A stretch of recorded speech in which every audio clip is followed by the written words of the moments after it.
Hi everyone, welcome back to the channel.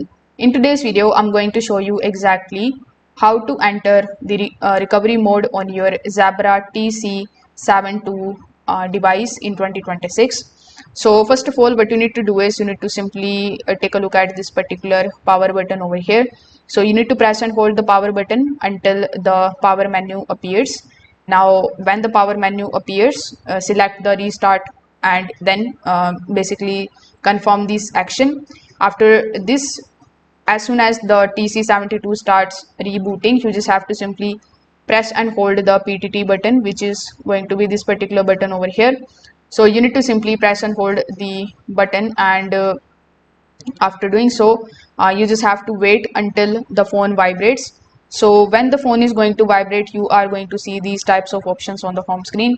So these are going to look something like this. So now you can use the power up and the down button, so the volume up and the down buttons, to basically select all of these options available. So among these, you just have to simply use the power button to select the option, and this is the standard navigation method that is used in Zebra's Android recovery environment. So if this video helped you out, make sure that you like this video and subscribe to the channel. Thanks for watching.